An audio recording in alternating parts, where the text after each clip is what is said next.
And now we head down to Pittsylvania County, where one family searching for a place to celebrate their big events got more than expected for when they bought a house just outside of Gretna. It turned out to be much more worth than what they paid for it. Absolutely. WFXR's Evan Johnson explains. Just off Highway 40 in Pittsylvania County on Riceville Road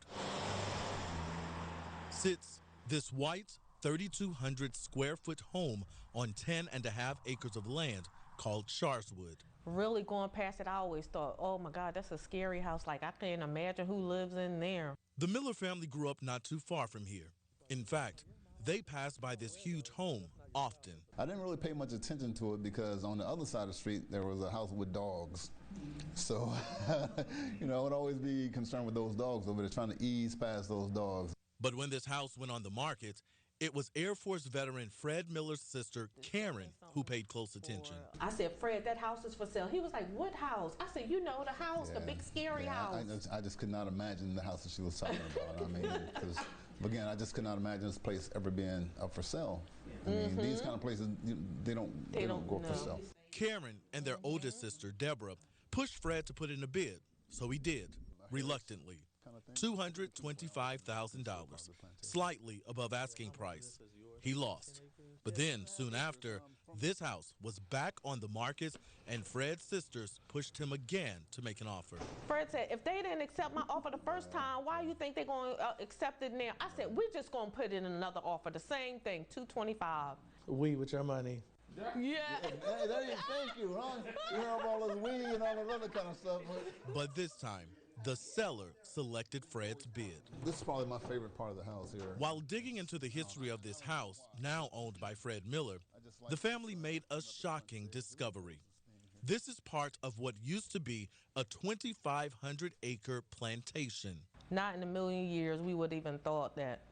I love bringing families together.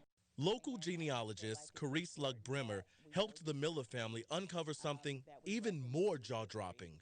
Fred and Karen's great-grandmother is Sarah, who was the baby girl of David and Violet. This is Sarah Miller, born in 1868.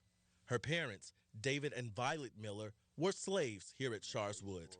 Sarah is the couple's only child not born into enslavement, but she still lived on this land, as her parents stayed and worked as sharecroppers after the end of slavery. But yeah, this is a contract that my ancestors signed here to stay on as farmhands once slavery ended in 1865.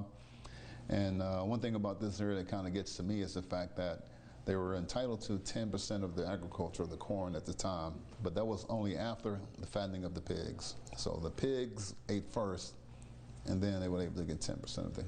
So the pigs are more important than the people? The pig was more important than the people, yeah, so. You can see several signatures at the bottom of this labor contract, including one that reads David and wife and 8 children. And this room here. Fred showed me around his home, pointing out a few things. A secret hiding spot on the mantle, basement steps believed to be worn from years of slaves using them to bring food into the main house. Yeah, and this right here was the slave quarters here. But it's this rundown building in the backyard that matters most to Fred. This is where my ancestors probably lived in this thing here. They didn't live over there. They had nothing to do with it. I would venture to say I was probably one of the few blacks that ever went into that house there. Yeah, but I know they lived in here. Fred also took me to the slave cemetery, located adjacent to the home's property line. Right, you see the indention in the ground?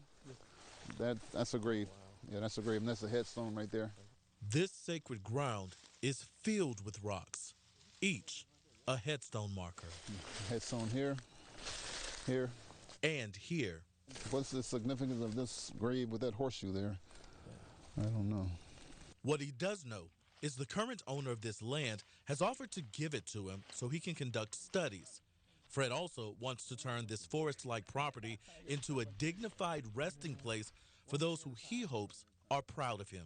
All the things that they dealt with, hopefully they can find some joy in knowing that now their descendants are now the owners of that property. And hopefully this house won't be on the market anytime soon. No, never again, hopefully.